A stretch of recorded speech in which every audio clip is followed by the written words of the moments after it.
শয়তান আল্লাহকে চ্যালেঞ্জ দিয়েছিল, আল্লাহ আপনি তো জান্নাতে ঢোকাতে পারবেন না, এতগুলো জান্নাত কেন বানালেন? জাহান্নাম আরো বেশি হলে ভালো হতো। আল্লাহ বললেন কেন? শয়তান বলে, আল্লাহ এই সবগুলারে আমি ওয়াসওয়াসা দিয়ে মুনাফিক বানিয়ে নাস্তিক বানিয়ে জাহান্নামে ঢুকাবো। আমি চ্যালেঞ্জ দিলাম, ডান দিক থেকে ধোকা দেব, বা থেকে, সামনে থেকে, পেছন থেকে, নিচ থেকে, রগের শিরা উপশিরায় ঢুকে, মাজরাত দাম যেখান দিয়ে রক্ত চলাচল করে ওখানে ঢুকেও আমি ধোকা দেব। আপনি জান্নাতে ঢুকাবেন কেমনে? আল্লাহ বললেন, তুমি আমারও চ্যালেঞ্জ দাও, এত বড় সাহস? ওকে ডান, আই টেক ইউর চ্যালেঞ্জ। আমিও তোমার চ্যালেঞ্জ নিলাম।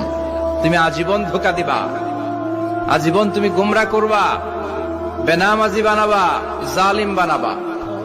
কিন্তু আমার বান্দা কোন তাফসীরুল কোরআনের মাহফিলে এসে অথবা মাঝরাতে ঘুম ভেঙে গেলে তাহাজ্জুদের জায়নামাজে চোখের পানি ছেড়ে যখন ক্ষমা চাইবে, আমি সব গুনাহ মাফ করে দেব, তুই কি করবি?